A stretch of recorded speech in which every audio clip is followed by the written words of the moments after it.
Further, within such a general conceptual framework,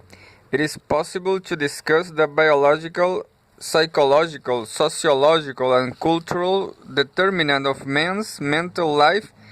currently without making any reductionist hypothesis at all. This is because a capacity for something or a proneness to do something, not being an entity or a performance, is simply not susceptible to reduction.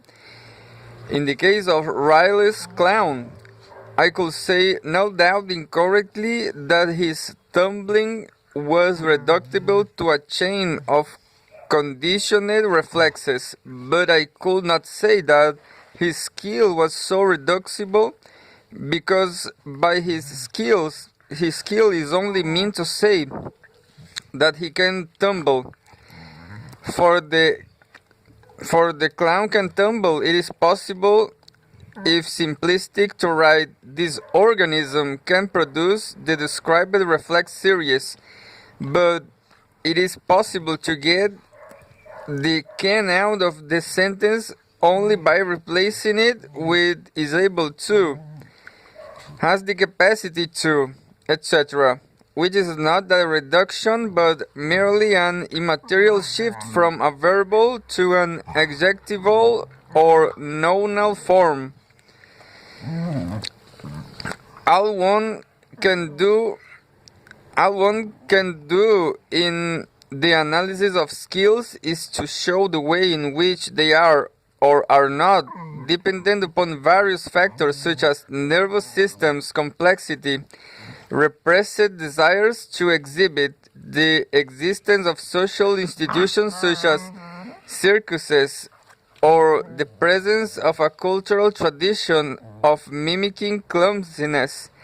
for the purposes of satire. Once these positional predicates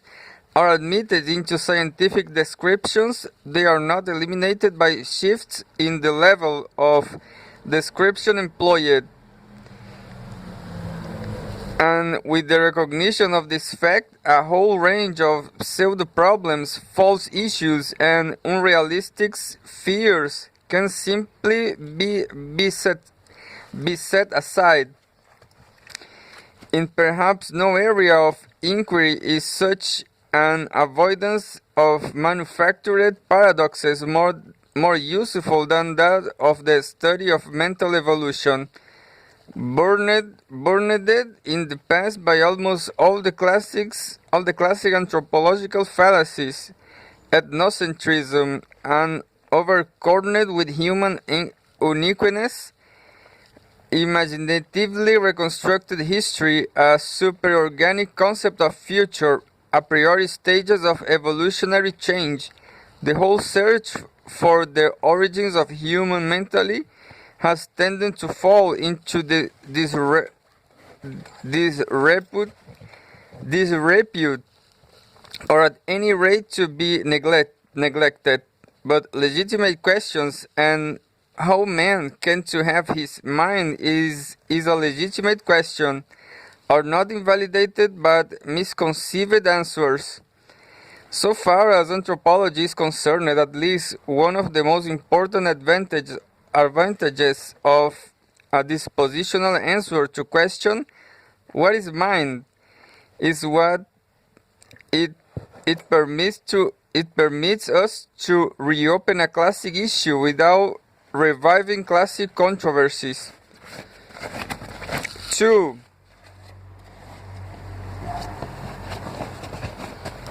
Over the past half century, two views of the evolution of the human mind, both inadequate, have been current.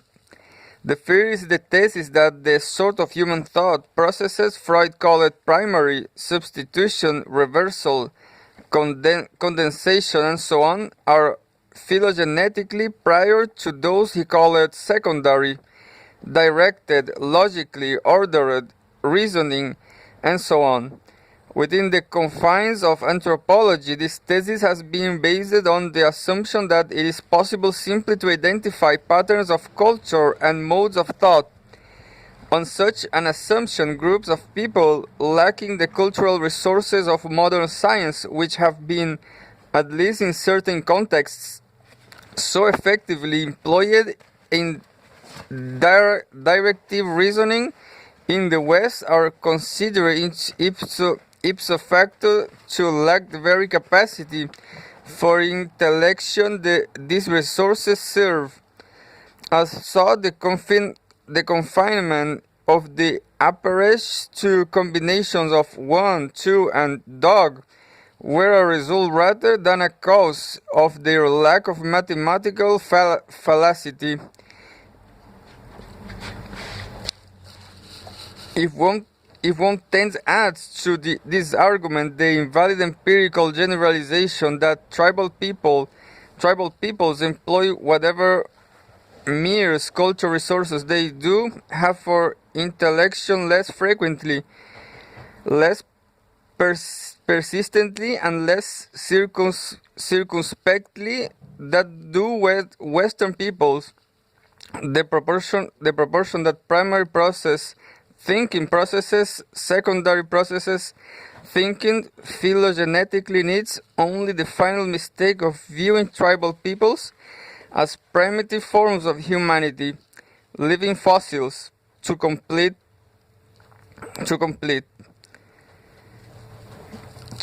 it. If was in reaction to this tissue of errors that the second view of human mental evolution arose, namely that not only is the existence of the human mind is essentially its modern form of prerequisite for the acquisition of culture, but the growth of culture itself has been without any significance for mental evolution. The bird gave up a pair of walking limbs to acquire wings. It added a new faculty by transforming part of an old one. The airplane, on the contrary, gave man a new faculty without diminishing or even impairing any of those they had previously possessed. It led to no visible bodily changes, no alteration of mental capacity. But in turn, this argument implies two corollaries, one of which, the doctrine of the physical unity of mankind, has found increasing empirical substantiation and anthropological research has proceeded, but the other of which, the critical point theory of the appearance of culture, has become increasingly tenuous. The doctrine of the psychic unity of mankind, which so far as I am aware, is today not seriously questioned by any reputable anthropologists, is but the direct contradictory of the primitive mentality argument. It asserts that there are no essential differences in the fundamental nature of the thought process among the various living races of men. Is the existence of a modern type of mind is held to be prerequisite to the acquisition of culture. The universal possession of culture by all contemporary human groups, of course, make of the psychic unity doctrine a simple tautology, but whether genuinely tautological or not, it is a proposition for whose empirical validity the ethnographic and psychological evidence is altogether overwhelming. As for the critical point theory for the appearance of culture, it postulates that the development of the capacity for acquiring culture was a sudden all or none type of occurrence in the phylogeny of the primates. At some scientific moment in the new unrecoverable history of hominidization of a portentous but in genetic or anatomical terms probably quite minor organic alteration took place, presumably in cortical structure. in which an animal whose parents has not been disposed to communicate, to learn and to teach, to generalize form and the endless chains of discrete feelings and attitudes, was so disposed and therewith begin to be able to act as a receiver and transmitter and begin the accumulation that is culture. Within culture has born and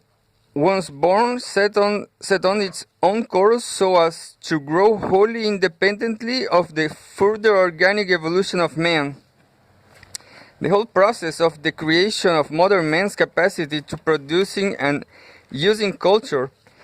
his most distinctive mental attribute, is conceptualized as one of a marginal quantitative change giving rise to a radical qualitative difference,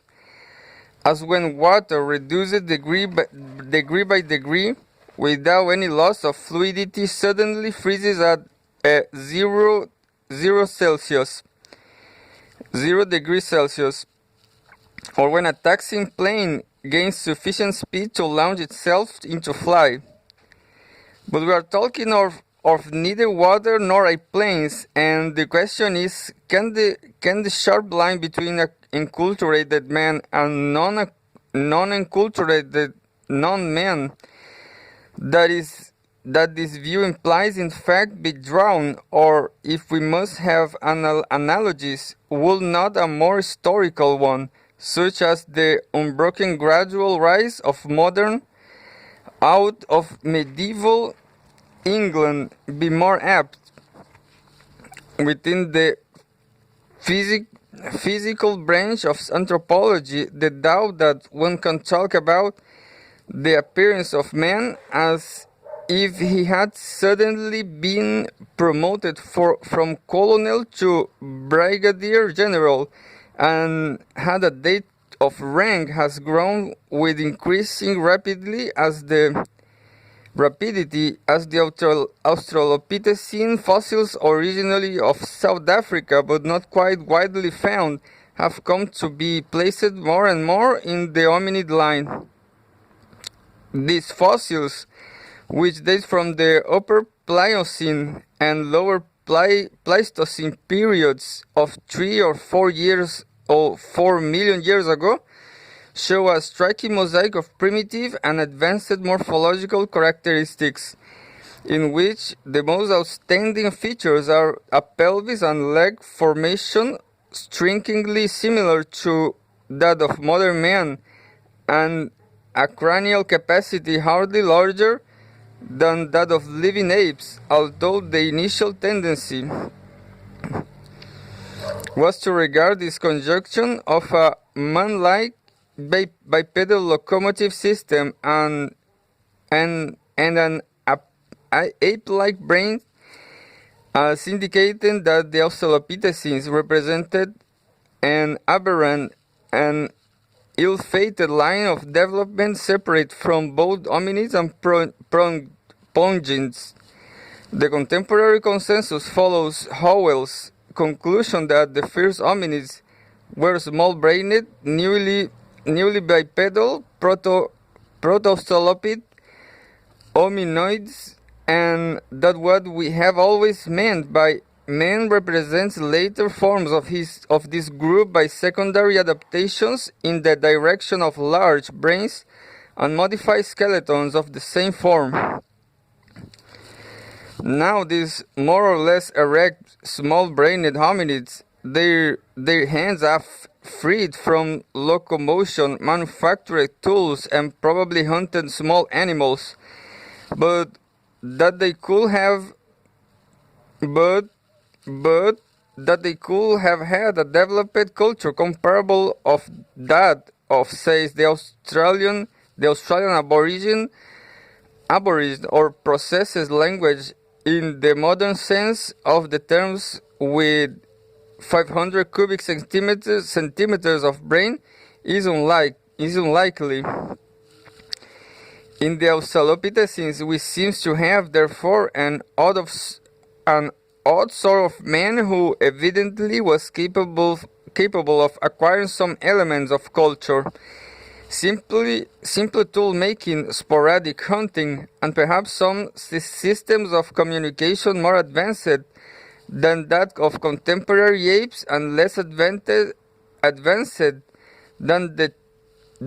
that of true speech, but not others, a state of affairs which casts fairly serious doubt on the viability of the critical point theory. In fact, the Homo sapiens brain is about 3 times as large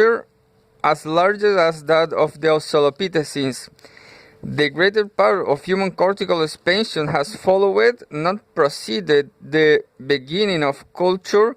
a rather explicable circumstance if the capacity for culture is considered to have been the unitary outcome of a quantitatively slight but quantitatively metastatic change of the freezing of water sort. Not only has it now become misleading to employ the appointment of ranked image for the appearance of man, but it is equally doubtful whether we should any longer talk in terms of appearance of culture, as if culture too, along with man, had suddenly leaped into existence. As paradox is a thing of antecedent error, the fact that one of its corollaries seems to be valid while the other does not suggests that the thesis, which holds mental evolution and cultural accumulation to be two wholly separate processes, the first having been essentially completed before the second began, is itself incorrect. As if this is the case, it becomes necessary to find some way in which we can rid ourselves of such as a thesis, without at the same time undermining the doctrine of physical unity, in whose absence we should have to consign most of history, anthropology, and sociology to scrap head and begin over again with a psychosomatic genetic interpretation of man and his varieties. We need to be able both to deny any significant relationship between group cultural achievement and innate mental capacity in the present and to affirm such a relationship in the past. The means by which to accomplish this oddly two-headed task lies in what may appear to be a simple technical trick, but is actually an important methodological reorientation: the choice of a more finely graduated time scale in terms of which to discriminate the stages of evolutionary change which we have produced Homo sapiens out of an Eocene proto-hominoid. Whether one sees the appearance of the capacity for culture as a more or less abrupt, instantaneous occurrence, or a slowly moving continuous development, obviously depends, at least in part, or the size of the elementary units in one's time scale. For a geologist, measuring by eons, the whole evolution of the primates may look like an undifferentiated qualitative burst. In fact, the argument against the critical point theory might be more precisely phrased in terms of a complaint that it derives from an inappropriate choice of timescale, a timescale whose basal intervals are too large for a refined analysis of recent evolutionary history. In the same was a biologist foolish enough to Study human maturation with decades, and his intervals will see adulthood as a sudden transformation of childhood and miss adolescence altogether. A good example of such a cavalier approach to temporal considerations of implicit is what are probably the most frequent kind of scientific data invoked in support of the difference in kind rather than difference in degree view of human culture. The comparison of human with his closest living relatives, the poingids, and particularly the chimpanzee. Man can talk, can symbolize, can acquire culture, this argument goes, but the chimpanzee, and by extension all less endowed animals, cannot. Therefore, man is unique in this regard, and insofar as mentally is concerned, we are confronted by a series of leaps, not an ascending continuum. But this overlooks the fact that although the poingids may be man's closest relatives, close is an elastic term, and given a realistic time scale from the evolutionary point of view, they are really not so close at all, last common ancestor being at the very least a upper Pliocene,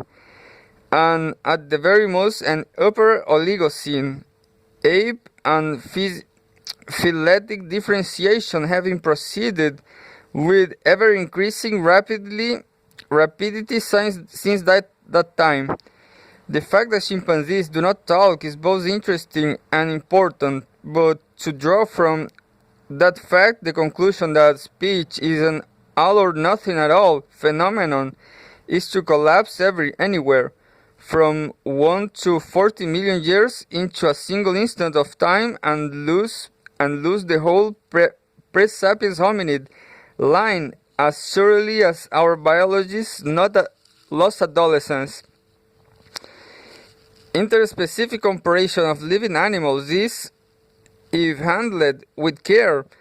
a legitimate and in fact indispensable device for reducing general evolution every trend, but is the same way that the finite wavelength of light limits the discrimination possible in physical measurements. So the fact that the closest living relatives of man are at best pretty far removed cousins, not ancestors, limits the degree of refinement in the measurement of evolutionary change in the hominid line when one confines oneself entirely to contrast between extant forms.